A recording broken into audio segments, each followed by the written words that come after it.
Out on the Huangpu River, the Japanese flagship, Idzumo, welcomes Vice Admiral Kiyoshi Hasegawa, the Japanese naval commander in the Shanghai fighting zone. With the Japanese foothold west and northwest of Shanghai made secure, danger to the Idzumo is not so great. And so invading armada, Hankow bound. There is no let-up in the relentless. Yet despite merciless flagship for a time, bombing, ceaseless air raids, a symphony of destruction that shatters every river town in sight, Nipponese progress is slow. They can only advance to the tune of blasting broadsides.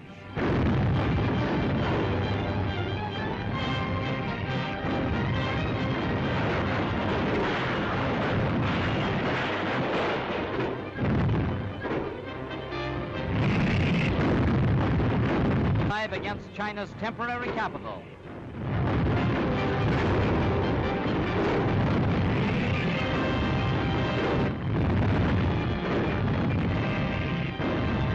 To force the Chinese to retreat or be cut off. Landing parties swarm ashore for a flank attack. The invaders occupy Lion Hill, scene of a desperate Chinese stand. The vital Lunghai Railroad. To open usual scenes filmed under fire, show the hurls a million men into battle. Tanks and guns, the Soviet answer to Japan. By the thousands, new Japanese reinforcements pour into the Tachang salient to cut off the Chinese in Shapei and Chenju. Into its second year, Japan. Their light artillery gets the range and starts its hymn of hate.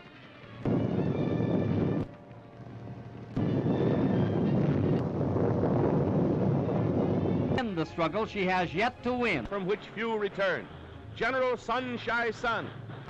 This time the Japanese power drive is last hope. The Chinese troops dig in to sell their lives dearly at Bay Point or in savage suicide. For the moment, but the tension remains and may again loose the fury of war on the far eastern front.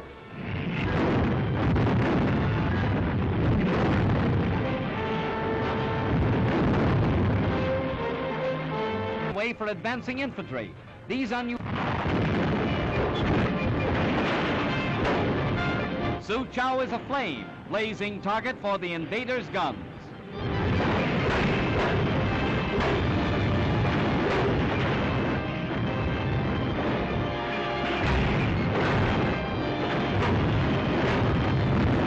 And wide, only ruins and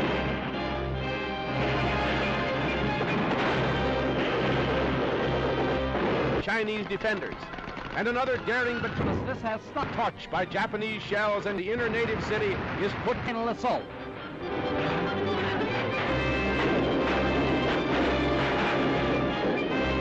Battering rams irresistible. Japan's steamroller goes ahead. It's a miracle how anybody lived through this. Steel rail barriers planted in the streets will still halt Japanese tanks and winning battle after battle, taking town after town. But nature steps in and falls. The Japanese vanguard storms the burning city. Fearful of ambush, the Nipponese are set to mop up with a vengeance, but Su Chao, all they find are flaming ruins. Costly to Japan's military machine are such victories as these. Expenditures, $5 million a day. Casualties, but Hankow is still 135 miles away. Japan's ultra-modern tanks storm an ancient walled town, 32,000 dead, countless wounded. The prize, a city in ashes. Yet Nippon's army rolls on through the walls of Su Chao. Nanteo, Shanghai's final burnt offering as Japanese guns blast a final rain of fire and steel on Nanteo. Long drawn-out war in a city's streets nears a raging, furious climax at Shanghai. Here, Japanese bombers have set fire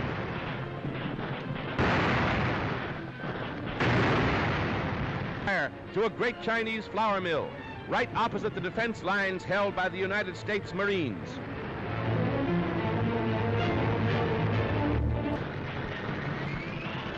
A night of terrible suspense and fear along the Huangpu waterfront and throughout Shanghai. As China's army retires to new positions, determined to fight to the end against the invader, now shouting, Banzai!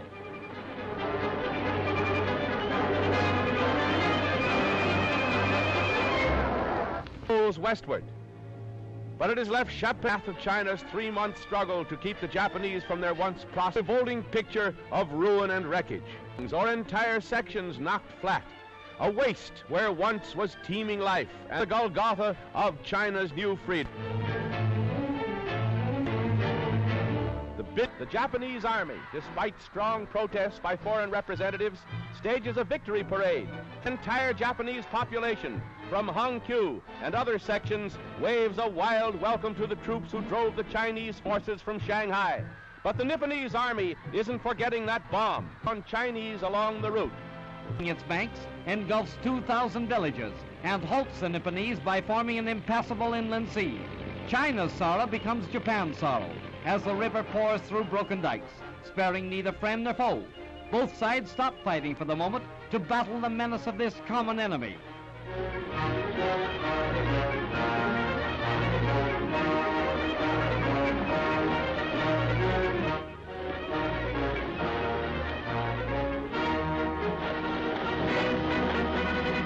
The flight from flood begins. 500,000 refugees are driven from their homes by the rising waters.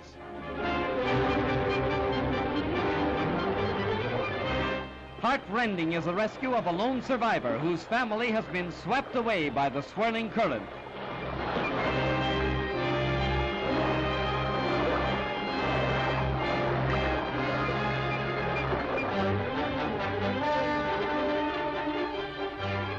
Safe on the good earth again, but they face a greater suffering. They join the vast army of homeless and hungry.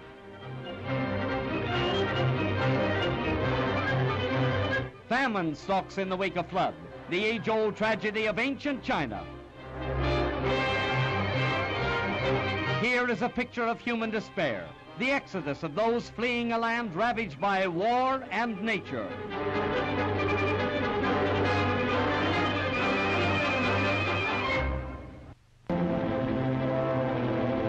Day after day, the fury of war sends new hordes from corner to corner. The battle lines have swung far from beaten and broken Nantes, seeking safety.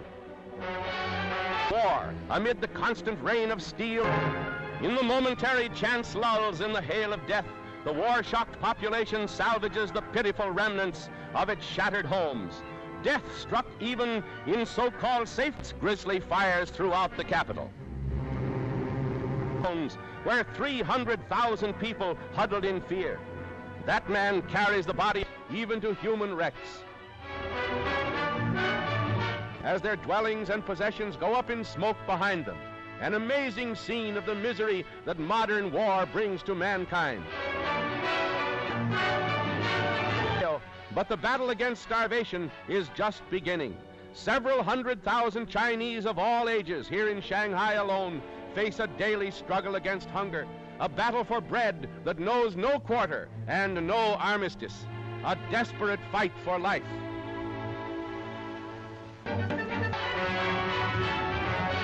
Storm the French concession by the thousand. Feeding this vast army of misery is a task that staggers Shanghai. Too young to know of war, but not too young to suffer. Saved from starvation now by the kind ministrations of the Jesuit seminary in Nanking, Shanghai's ancient Chinese quarter. Food for the mouths in China.